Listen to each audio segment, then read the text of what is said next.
अंजलि सलूजा और आप देख रहे हैं मृदुभाषी की खास पेशकश नेशनल बुलेटिन, जिसमें हम आपको बताएंगे हमारे देश समाज से जुड़ी आज की वह तमाम बड़ी खबरें जो आपको जानना जरूरी है। तो चलिए शुरू करते हैं आज की बड़ी खबरों का रिवीजन।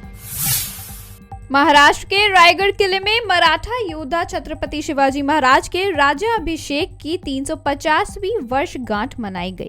महाराष्ट्र में 7 दिनों तक चलने वाले समारोह के पहले दिन प्रधानमंत्री नरेंद्र मोदी का वीडियो मैसेज टेलीकास्ट किया गया।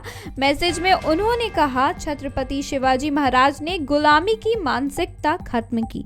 पीएम ने आगे कहा, जब उनका राज्याभिषेक हुआ था तब स्वराज का नारा चारों दिशाओं में गूंजा था। शिवाजी ने हमेशा भारत की एकता और अखंडता को सर्वोपरि रखा। आज एक भारत श्रेष्ठ भारत के विजन में उनके विचारों की परछाई है।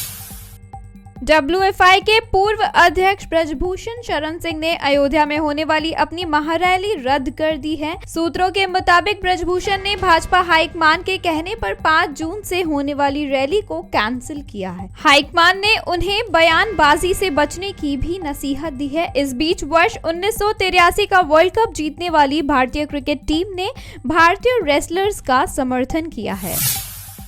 शुक्रवार को दिल्ली हाईकोर्ट में ईडी केस में मनीष सिसोदिया की जमानत याचिका पर सुनवाई हुई। इस दौरान कोर्ट ने सिसोदिया को शनिवार सुबह 10 बजे से शाम 5 बजे के बीच बीमार पत्नी से मिलने की इजाजत दे दी है। यानी मनीष कल अपने घर जा सकेंगे, लेकिन पुलिस उनके साथ मौजूद रहेगी। कोर्ट ने यह भी कहा है कि वह मीडिया से बातचीत, मोबाइल या इंटरनेट का इस्तेमाल नहीं करेंगे, न ही परिवार के सिवा किसी और से मिलेंगे। राहुल गांधी इन दिनों अमेरिका के 6 दिन के दौरे पर हैं। गुरुवार को उन्होंने वॉशिंगटन डीसी के नेशनल प्रेस क्लब में मीडिया के सवालों के जवाब दिए। इस दौरान केरल में इंडियन यूनियन मुस्लिम लीग से गठबंधन को लेकर राहुल ने कहा, मुस्लिम लीग पूरी तरह से सेक्युलर पार्टी है, विपक्ष एकजुट हो रहा है, हम सभी विपक्षी पार्टियों से बात कर रहे हैं, इस संबंध में काफी अच्छा काम हो रहा है। इसको लेकर भाजपा ने उन पर जमकर निशाना साधा है। उद्धव गुट की शिवसेना ने एक बार फिर लोकसभा चुनाव के लिए विपक्ष को एकजुट करना शुरू कर दिया है। शुक्रवार को शिवसेना ने कहा कि अगर विपक्ष के सभी मुख्य नेता अपने अपने अहंकार और प्रधानमंत्री बनने की इच्छा को छोड़कर साथ आ जाएं, तो 2024 में भाजपा हराया जा सकता है। केंद्रीय रक्षा मंत्री राजनाथ सिंह ने शुक्रवार को हॉलीवुड की ब्लॉकबस्टर फिल्म स्पाइडरमैन का डायलॉग सुनाया। उन्होंने कहा कि ज्यादा ताकत मिलने से बड़ी जिम्मेदारी आती है। उन्होंने कहा कि वैश्विक ताकत बढ़ने से भारत की जिम्मेदारी भी बढ़ेगी। भारत विश्व में महाशक्ति के रूप में उभर रहा है। इसके लिए जरूरी है कि लोकतंत्र, धार्मिक स्वतंत्रता, वैश्विक शांति पूरी दुनिया में स्थापित हो सके। आरएसएस के प्रमुख मोहन भागवत ने कहा, इस्लाम की पूजा सिर्फ भारत में सुरक्षित तरीके से चलती है।